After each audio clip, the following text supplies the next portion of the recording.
जरूरी होता है। पर लोग इस फाउंडेशन को बनाते समय कुछ बड़ी गलतियां कर देते हैं, जिनके बारे में हम आज के इस इंपॉर्टेंट वीडियो में देखने वाले हैं। साथ में हम ऐसे भी कुछ पॉइंट देखने वाले हैं जो कि आपको आपके घर की फुटिंग करते समय ध्यानपूर्वक करनी चाहिए, जिससे कि आपकी फाउंडेशन की मजबूती और भी बढ़ने में मदद मिलती है।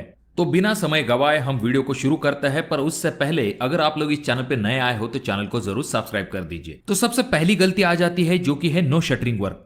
देखिए दोस्तों, आपने आजकल बहुत सारी जगह पर ऐसा देखा होगा कि कुछ ठेकेदार जो है वो डायरेक्टली गड्ढे को कंक्रीट से भर देते हैं, यानी कि बिना शटरिंग वर्क किए ही वहां पर कंक्रीटिंग वर्क किया जाता है। अब इसके पीछे कुछ लोगों का फायदा यह होता है कि उनका शटरिंग वर्क का कॉस्ट बच जाता है, साथ में लेबर जो लगने वाला है उसका भी कॉस्ट बच जाता है। पर ऐसी चीजों की वजह से आपका बड़ा नुकसान हो जाता है। जहां पर आपको जितना सीमेंट लगने वाला था उससे भी 2 गुना सीमेंट आपको उस फाउंडेशन के लिए लग जाता है। सिर्फ सीमेंट ही नहीं, कंक्रीट बनाने के लिए हम गिट्टी फिर रेती का इस्तेमाल करते हैं, तो उनका भी इस्तेमाल बढ़ जाता है, जो कि आपके जेब पे भारी पड़ता है। फिर चाहे आपकी बॉक्स फुटिंग हो, ट्रेपेजॉइडल फुटिंग हो या फिर इसेंट्रिक फुटिंग हो, उन सभी के लिए आपको जरूरी होता है शटरिंग वर्क करना। जैसे कि आप इस अगले वीडियो में देख सकते हो, यहां पर जो फुटिंग मेश है उसके साइड में प्लाई लगा दी जाती है, जिसकी वजह से प्रॉपर शेप के साथ और सही कवर के साथ आपके फुटिंग को कास्ट किया जाता है। जब भी हम फुटिंग के लिए गड्ढा लेते हैं तो वहां पर उसका साइज जो है वो फुटिंग से बड़ा होता है, क्योंकि हमें साइड में थोड़ा सा मार्जिन चाहिए होता है शटरिंग वर्क लगाने के लिए। तो अगर आप फुटिंग के साइज के बजाय उस गड्ढे को ही भर दोगे तो आपको डेफिनेटली ज्यादा कंक्रीट लगने वाला है। अब ये जो ज्यादा कंक्रीट है इसका पैसा ठेकेदार के जेब से तो नहीं जाएगा, इसका पैसा आपके जेब से जाएगा। और ये जो फ्रेश कंक्रीट हम करते हैं, अगर इसका संपर्क आपके साइड की मिट्टी से आ जाता है तो इससे उसकी स्ट्रेंथ भी कम हो सकती है। तो आपको ऐसी गलती नहीं करनी चाहिए। प्रॉपर तरीके से शटरिंग वर्क कीजिए, उसके बाद जाकर आपको उन फुटिंग को कंक्रीट से भरना चाहिए। अब जो अगली चीज आ जाती है, वहां पर लोग गलती ये करते हैं कि उनकी जो फुटिंग मेश होती है उसके नीचे वो ईंटों का इस्तेमाल करते हैं। तो आपको ऐसा बिल्कुल भी नहीं करना चाहिए, क्योंकि कुछ लोग जो है पीसीसी का खर्चा बचाने के चक्कर में वहां पर ईंटों को लगाना पसंद करता है। पर इसका नुकसान ये होता है कि आगे चल के जब ईंटें वहां पर गलना शुरू हो जाती है, इसके वजह से आपकी फुटिंग जो है वो सेटल हो सकती है, यानी कि नीचे बैठ सकती है।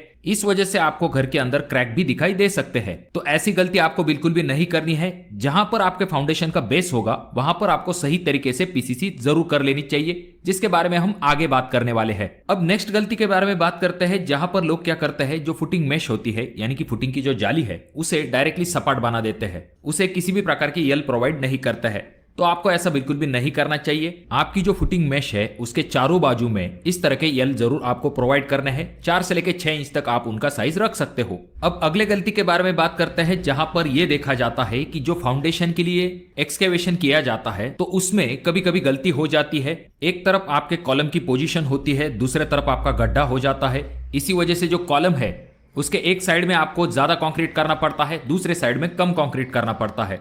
तो ऐसा आपको नहीं करना चाहिए। जब भी आपका फाउंडेशन कंप्लीट हो जाता है, जब आप एक बार वापस से मार्किंग कर लेते हो, तो ये जरूर चेक कर लीजिए कि अगर आपके कॉलम की पोजीशन उस गड्ढे के सेंटर में नहीं आती है तो आपको उस गड्ढे को वापस से क्लियर कर लेना चाहिए, क्योंकि आपकी कॉलम की पोजीशन फिक्स होती है। इसीलिए आपको गड्ढे को ही क्लियर करना पड़ेगा। कॉलम के चारों बाजू को जब गड्ढा समान होगा तब जाकर आपको उस फुटिंग को कास्ट करना चाहिए, जिससे कि लोड पूरी फुटिंग पे इवनली डिस्ट्रीब्यूट हो सके। और एक गलती देखी जाती है, जहां पर लोग कवर के लिए ईंटों का या फिर लकड़ी का इस्तेमाल करते हैं, तो आपको ऐसा बिल्कुल भी नहीं करना चाहिए। जब भी आप कंक्रीट वर्क करने वाले हैं तो आपको इस तरह के कवर का इस्तेमाल करना चाहिए। इस तरह के लकड़ी या फिर ईंटों का अगर आप इस्तेमाल करोगे तो ये बहुत ही गलत हो जाता है। अब कुछ लोग जो है बॉटम से कवर का ध्यान देते हैं, पर साइड में जो कवर होता है उसके तरफ लोग ध्यान नहीं देते हैं।